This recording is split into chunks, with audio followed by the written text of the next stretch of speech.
nesse momento, o podcast Natália Varela e curso Quero Casar. E hoje uma estreia em grande estilo. Estou aqui recebendo ela, minha amiga querida, uma pessoa que eu admiro demais, que mora no meu coração e que tem impactado muitas gerações, muitas vidas pelo mundo afora. Isso mesmo. Porque depois que eu fiz uma live com ela pro Quero Casar, eu recebi alunas Jennifer Costa dos Estados Unidos, da Inglaterra, de Angola, de Portugal. Então, assim, com o teu trabalho, Deus tem te levado aí para muitos países. Amém. E como diz o nosso pastor Abe Uber, isso é só o começo. Amém! Então, muito bem-vinda, meu amor. Muito obrigada, estou muito feliz de estar aqui com você, de estar aqui nesse canal que eu tenho certeza que está nascendo para abençoar muitas vidas. E eu já ando com a Natália há alguns anos, né? A gente tem alguns anos de caminhada, de amizade. Quando eu estava solteira, achando que Deus não tinha ninguém pra mim, eu ia chorar lá na cozinha dela. E ela sempre com conselhos de Deus pra minha vida. E hoje, graças a Deus, estou bem casada, né? Porque Deus é bom, Deus é fiel. E eu louvo a Deus por essa amizade. E eu sei que assim como ela edifica a minha vida, e ela tem edificado tantas meninas, tantas mulheres no curso Quero Casar, você também vai ser edificada através desse canal. Essa é a minha oração. E é uma alegria estar aqui. Olha, começando assim, eu sei que muitas coisas vão vir por aí, né, Jennifer? Muita alegria mesmo de ter você aqui comigo. Te amo demais. E realmente Deus nos uniu uns anos atrás, quando eu fui morar no Rio de Janeiro. E lá Deus me deu uma família espiritual. E a Jenny foi fundamental na minha vida. E eu lembro das nossas conversas. Sim. E quando eu falo para as mulheres do Quero Casar das nossas conversas, elas ficam muito felizes, porque há uma promessa de Deus na vida de cada um, assim como havia uma promessa de Deus na tua vida, né?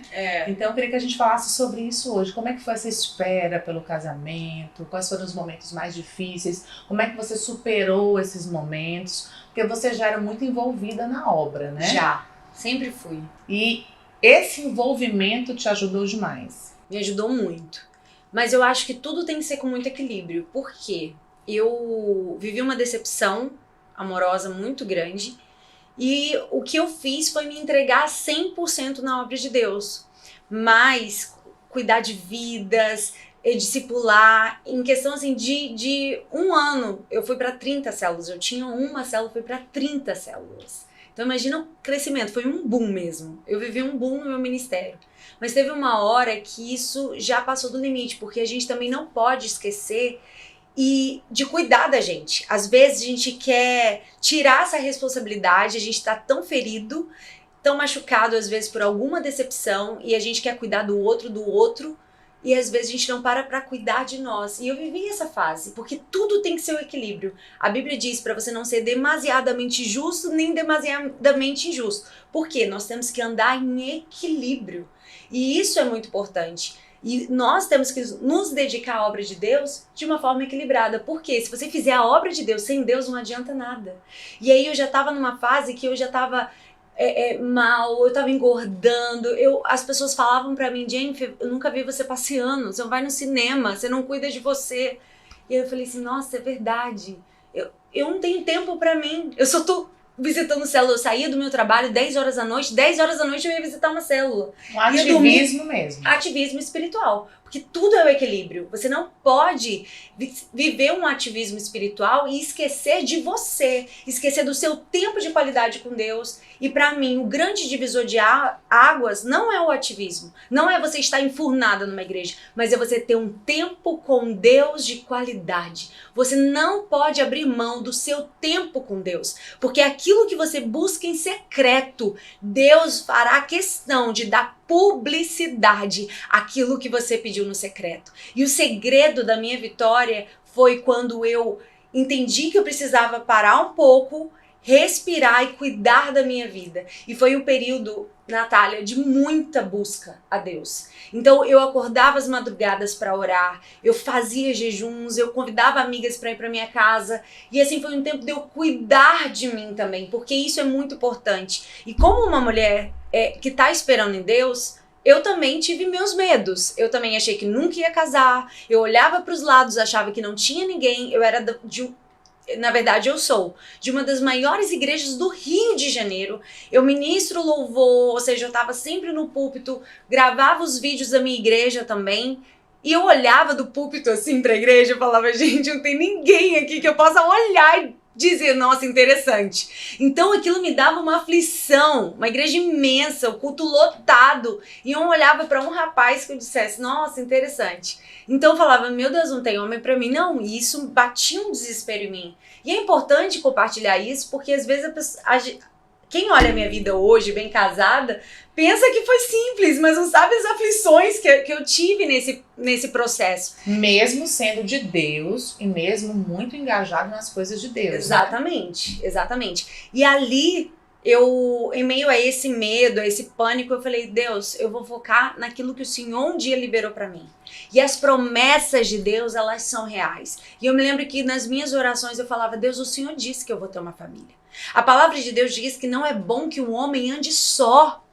Ou seja, ele tem uma pessoa de Deus para você. Ele tem uma pessoa que vai caminhar com você, que vai compartilhar os sorrisos, as tristezas, as alegrias, as lutas. E eu orava, eu falava, Deus, o Senhor disse, desde os meus 13 anos, o Senhor me deu a primeira promessa de que eu casaria, de que eu teria uma família. Eu era uma menina. E eu fui numa oração aos 13 anos de idade, em Natal, que eu morava em Natal, no Rio Grande do Norte. E uma irmã falou, olha, eu vejo uma aliança no seu dedo. Deus tem um marido para te dar. Deus tem uma família para te dar. Com 13 anos de idade. Eu falei, Deus, o Senhor sempre me deu essa promessa. E por mais que eu olhe para a igreja, por mais que eu olhe ao meu redor e não veja ninguém, eu creio naquilo que o Senhor tem. Então, eu acho que a primeira lição que eu quero compartilhar aqui, cuidado. É importante você estar envolvida com a obra, sim. Quem não tá, tem que se envolver. Agora também, quem tá demais, cuidado, porque tudo em excesso revela uma falta. Então, tudo que é demais pode revelar uma falta. Ou seja, o meu excesso estava revelando que eu não queria parar para pensar. Porque quem pensa, sofre. E aí eu não queria deixar Deus tocar em áreas que Ele precisava tocar dentro de mim. E quando eu parei, eu deixei Ele tocar. Eu deixei Ele me tratar. Eu chorei o que eu precisava chorar. Que até então não tinha conseguido chorar. Eu clamei por coisas que eu não tinha conseguido orar, porque eu estava cuidando de outras vidas, eu não conseguia nem clamar por mim. Então eu consegui parar para clamar por mim, clamar por áreas da minha vida. Então aquilo que é da sua responsabilidade, você não pode transferir para outra pessoa. Não vai ser a sua mãe, não vai ser a sua amiga, não vai ser a Natália, por mais que ela tenha um curso para te ajudar, para te dar ferramentas. Quem tem que clamar por você, essa é a oração mais poderosa. É aquela que você faz por você mesmo. É quando eu acordava às 3 horas da manhã, não tinha ninguém do meu lado, eu já morava sozinha, e eu acordava às 3 da manhã, dobrava o meu joelho, andava pela sala da minha casa e eu falava, Deus, o Senhor disse que me daria uma família. Eu não vejo, eu não sei da onde, mas o Senhor disse que me daria uma família. Porque só uma mulher que está vivendo essa fase sabe do que é, mas eu quero te dizer, eu passei. E hoje eu estou bem casada para a honra e glória do nome do Senhor. Então, 2 ensinamentos muito importantes logo de início. Cuidado com o ativismo, seja profunda mais no equilíbrio. Busque as coisas de Deus, mas se divirta. É o que eu sempre falo, Exato. Né, Jennifer? A solteirice é uma bênção. Exato. É uma oportunidade de viver, de fazer coisas que você depois não vai conseguir fazer Sim. mais. Por exemplo, tem coisas hoje que casada você não consegue mais fazer. Exatamente. Né? Então, Com aproveitar isso, aproveitar a solteirice, buscando a Deus, com verdade, mas com equilíbrio. E segundo, ter a Sim. convicção da promessa. Deus prometeu, é o que eu digo para elas. Se existe um desejo no coração, no seu coração, é porque primeiro é um desejo de Deus. Ele não foi plantado aí à toa, ele foi plantado por Deus. Então essa convicção que eu chamo de pedra preciosa, uma das 3 pedras preciosas que você tem que levar durante a caminhada, é a convicção de que Deus vai fazer. E isso é fé. Aí com Sim. isso você passa por cima dos momentos difíceis, Sim. dos dias mais desafiadores, daqueles dias que você fica assim sem querer sair Sim. da cama, olhar aquele marzão lá na barra, Sim. eu vou ficar em casa. Então, 2 ensinamentos importantíssimos. Eu quero te perguntar o seguinte, uma dúvida que as meninas têm. Como é que você reconheceu que o Elias era o teu marido? Com a bênção dos meus pais. Porque isso é um princípio. Não importa se o seu pai foi um bom pai, se sua mãe foi uma boa mãe, não importa. Porque o que a palavra de Deus é o que vale. Ela diz que nós temos que honrar pai e mãe. E todas as vezes, Natália, que eu não ouvi o conselho da minha mãe, que graças a Deus eu tenho uma mãe que é uma mulher de oração, um pai que é um homem de Deus, e todas as vezes que eu não ouvi o conselho deles, eu quebrei a cara. Porque tem pessoa melhor do que a sua mãe e o seu pai para saber quem é a melhor pessoa para você casar? Você cria suas filhas com todo amor e carinho. Você sabe qual é a personalidade da Liz, você sabe qual é a personalidade da Lori, e você sabe que se for um marido talvez muito explosivo, vai dar problema com a Liz, porque a Liz também tem uma personalidade forte. Então você consegue identificar, e isso a gente precisa respeitar. Muitas vezes a gente não respeita o conselho dos nossos pais. E quando eu não respeitei, eu me feri o coração da minha mãe. Ela chorou muito quando eu tomei uma decisão errada na minha vida, de casar errado, que a gente sabe, né, essa minha história. Para quem não ouviu meu testemunho, pode ouvir no meu canal. Então, assim, casei de maneira errada, me envolvi com a pessoa errada, minha mãe chorou amargamente. E isso dói meu coração só de pensar. Mas quando eu encontrei a pessoa certa, trouxe alegria ao coração da minha mãe. Eu me lembro a primeira vez que eu saí com Elias. Ela, você tá saindo com Elias? Ela tentou disfarçar a alegria dela, sabe? Assim, era nítida. Eu falei, ai mãe, tô... Porque eu não acreditava que ia sair algo efetivamente bom, né? Porque eles eram vizinhos, gente, a gente era desde criança. Exato, a gente se conhece há muitos anos. E Elias, conheço. Cuidado, hein? Marido pode estar pertinho e você pode estar achando que ele está chegando no cavalo branco, de longe.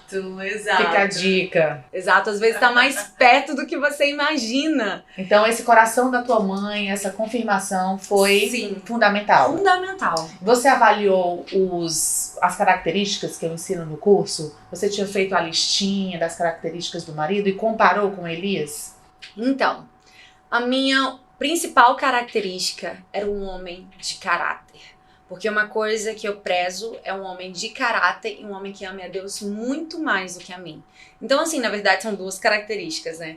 Então, caráter, que é a integridade, uma pessoa de caráter, isso pra mim era fundamental. E um homem que amasse a Deus muito mais do que a mim. E eu posso ver essas duas características principais no Elias e era algo que eu almejava, que eu buscava, que eu colocava diante de Deus. Tem mais um detalhe. Eu lembrei de mais uma característica. Eu pedi a Deus um homem sem filhos. E graças a Deus o Senhor ouviu minha oração, porque também era uma terceira característica importante pra mim. E tinha uma outra característica, que era eu aprovar. Então quando eu vi o Elias... Aprovou. Eu aprovei, gente. Eu olhei pra ele, aquele olhar de apaixonado, né? Não produção, hein, Gil? Ele lá, coloca essa foto aí no insert. Eu quero essa foto aí dele olhando ela cantando pra ele aqui no encontro Quero Casar, que aconteceu em Fortaleza, em setembro. Aquele olhar assim apaixonado. Então eu vi aquele olhar, aquela carinha de menino bom, né? Então esse menino bom vai chegar pra vocês, viu, amada? Yes. Calma. Em nome de Jesus. Portanto, seja fiel ao seu padrão. Existem as características inegociáveis e as negociáveis, né? Que eu ensino para as meninas. Cor do cabelo, negociável. Quero um alto, um baixinho. Pode ser negociável. Mas não pode, Jenny, abrir mão do padrão. Sim. Você pensou em abrir mão do teu padrão em algum momento por causa da ansiedade, da carência? Apareceu alguma cópia?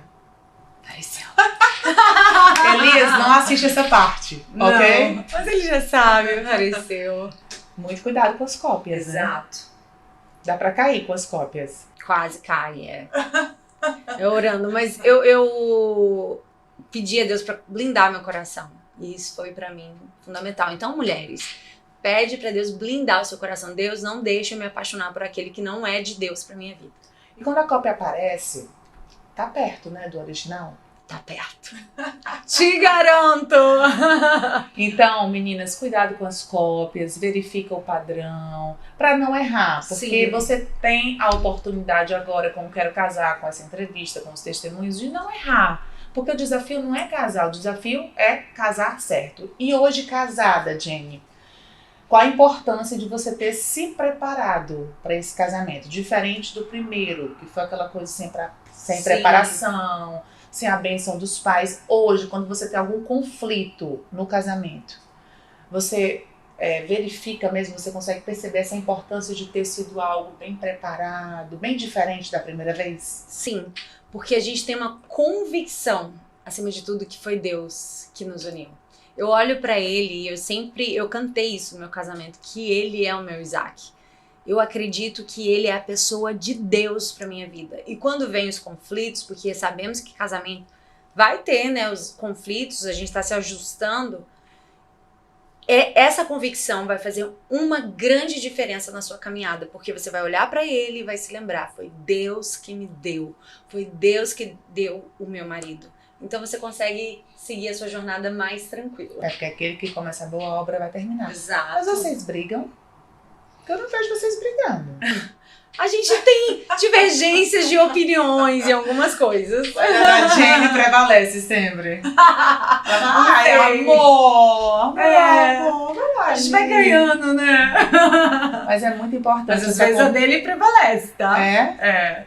Jenny, e a gente falando nisso, não pode deixar de falar dos acordos antes de casar. Você fez os acordos? Vocês conversaram sobre o que é que um pensava de ministério, sobre filhos? Esse acordo que eu ensino para as meninas antes do casamento, né? Porque muitas vezes você casa com uma pessoa que você não conhece bem. Que tem até uma confirmação de Deus. Não, Deus confirmou, é esse, tá no padrão. Mas não há o acordo, não há a conversa. E depois do casamento tem muito conflito. Vocês conseguiram acordar bem as coisas? Conseguimos. Mas eu não tive uma Natália tão próxima nesse momento da minha vida. Ela tinha vindo para Fortaleza. Já tinha vindo para Fortaleza. Mas a gente acordou, sim, por exemplo, quando a gente namorou e casou, ele estava em uma igreja e eu em outra. O primeiro acordo foi aí, né? Vamos ficar em qual igreja, né? Então a gente foi acordando, sim, algumas coisas. Mas outras eu acho que ficaram pendentes, mas a gente tá ajustando agora no casamento. Não que seja o ideal. O importante é fazer isso antes. Quando dá pra ajustar e não tem problema, né? Mas muitos conflitos acontecem porque você não conversa, não ajusta. Aí vem esses conflitos que, quando são acertados antes, né? Quando são discutidos antes, não tem problema. E vamos ter bebê em breve. Orando por isso. Já tá nos planos do casal? Está nos planos, né? Quem sabe ano que vem a gente começa os trabalhos pra isso. Jenny, e o Geração Reborn, que já é o teu primeiro bebê, né? Sim. Fala um pouquinho pras meninas aí do Quero Casar, desse projeto lindo que Deus colocou na tua mão e que tem impactado tantas pessoas. Então, Geração Reborn é a resposta para essa geração, porque eu acredito. Eu não queria passar nessa terra sem deixar um legado para minha geração, porque eu acredito no chamado, eu acredito sim em mulheres sendo reconstruídas, e reborn significa renascer. E quantas vezes nós precisamos renascer? Nós precisamos renascer para termos de fato um encontro verdadeiro com Cristo. Viver um verdadeiro renascimento. Nós precisamos renascer depois de uma queda, depois de uma decepção, depois de uma frustração, depois de uma porta fechada. Então nós temos que aprender a recomeçar. E o Geração Reborn é um convite para mulheres que desejam recomeçar, mas diferente, posicionadas, estabelecendo em si os princípios da palavra de Deus, vivendo, honrando o Senhor em tudo que fizer. Então esse movimento tem sido uma bênção, mulheres fazendo seu quarto de guerra, uma ajudando a outra, mandando áudio, né? Que nós temos um grupo devocional que todas as manhãs, inclusive a Natália já esteve várias vezes conosco. De segunda a sexta, às 6 horas da manhã, nós enviamos um áudio de palavra, de ministração para as mulheres, e ali elas são edificadas, fortalecidas. E eu creio nesse movimento de fé, de fortalecimento de mulheres que vão viver um novo tempo em suas vidas. Amém. Ela faz, gente, muitas lives maravilhosas toda segunda-feira. Tem Sim. viajado o Brasil todo, mundo Sim. todo em breve, né, amor? Amém, Senhor. E é um projeto muito lindo e Deus nos uniu, né, lá atrás. Então, assim, Sim. muitas meninas do Quero Casar vieram através do Geração Reborn E eu sei, Jenny, que você vai muito longe, muito Amém. mesmo. Fiquei muito feliz de você ter vindo pro encontro Quero Casar. Sim, que Que foi foi- lindo! Gente, foi um pedido das próprias alunas. Traz a Jenny, traz a Jenny. E a gente se Ah. encontrou aqui em Fortaleza e foi lindo. Foi muito impactante. Você Foi amou? muito lindo. E, gente, aqui ela fez valer isso, porque teve palavra? Teve. Teve oração? Teve. Mas teve passeio de bug, teve beach park, teve piscina, teve fotos. Porque o equilíbrio, isso é tão lindo e algo que eu pude ver no encontro aqui. As mulheres se divertindo, rindo. É o equilíbrio, isso é lindo. É exatamente isso que eu acredito. Amém. Próximo, quem sabe, no Rio, né? Quem sabe? Vai ser lindo. E o que é que você achou dos nossos produtos do Quero Casar? Demais. Gente, ela Lindo! ganhou o kit dela. Vamos fazer um brinde aqui ao Sim. Geração Reborn e Quero Casar. Ó, Yes. essa aqui é a coleção Sou Filha do Rei. Deus une propósitos. Yes. Aqui, ó. Deus une propósitos. E lembrando que você pode comprar os seus produtos. Ó, minha camisa também é aqui, ó, minha blusa. Linda. Mulher virtuosa, quem Gente, achará? olha o detalhe. Que linda. Detalhe todo no bordado, né? Porque Deus é chique. Deus Exato. é chique. Então você pode comprar os teus produtos do Quero Casar no site nataliavarela.com.br. Lá tem a nossa loja, nossa store. Vamos terminar com perguntas rapidinhas? Yes. Pode ser? Um Ai, meu ping-pong? Ping-pong. Tô Ping-pong, com deixa trauma. pra lá. É. Ganhei dela ontem, gente. Ganhou. Vamos lá. Deus conhece o seu marido? Deus conhece o marido da gente? Conhece. E ele já está, nesse momento, almoçando em algum lugar do Brasil ou quem sabe fora do Meu Brasil. Deus, já pode fazer o curso Quero Casar, já pode dar as aulas, tá afinado. Já aprendi. Deus promove encontros? Promove os bons encontros. Eu orava por isso. Bons encontros. Promove o bom encontro. Eu preciso ir pra outra igreja porque na minha não tem marido? Não tem homem bonito? Eu preciso correr atrás? Deus vai preparar o bom encontro. Não preciso correr. Não. Solteirice, bênção ou maldição? Bênção. Bênção. É o seu olhar que vai determinar se é bênção ou se é maldição. Se você olhar que é um período de preparação para o seu casamento, então é bênção. Estou velha pra casar? Nunca. Nunca é tarde para Deus fazer cumprir as suas promessas. Não é tarde para se sonhar. Ela não canta, gente, só porque ela sabe que eu canto. Eu canto pouco. É porque eu não sei a música, bafa. Outra pergunta aqui. Será que ainda tem homem nesse mundo? Ah, tem. Deus faz renascer da terra, minha irmã. Confia. E te entrega daquele jeito. É possível caminhar em santidade? Sim, é possível. Solteira e santa? Sim, com certeza. E se eu não me entregar? Jesus Ah. no centro. E se eu não me entregar pra ele, será que ele não vai procurar outra? Não, porque se procurar outro, não era de Deus. Chuta que é laço. Não era o seu. Posso encontrar um bom marido em sites de relacionamento? É arriscado. Cuidado. Nós não aconselhamos, né, amiga? Jenny, acabou, que pena. Vamos fazer por favor, edição. Acabou. Meu Deus, ela tá aqui comigo em Fortaleza, gente, fazendo o meu primeiro podcast. É um presente de Deus. Mais um presente de Deus, um cuidado de Deus pela minha vida. Te amo, Jenny, muito obrigada. Te amo, amiga. Vamos estar juntas em outras oportunidades, com Em nome de certeza. Jesus. Você sabe que eu tô começando a viajar com a palestra Quero Casar, né? Sim. E vamos nos encontrar no Rio. Vamos. Em breve. Yes. E outras coisas aí que Deus está preparando pra gente. Que Deus te abençoe. Abençoe Amém. tua família. Abençoe teu esposo, a tua casa. Amém. O teu ministério. E juntas até o fim e depois do fim. Amém. Yes.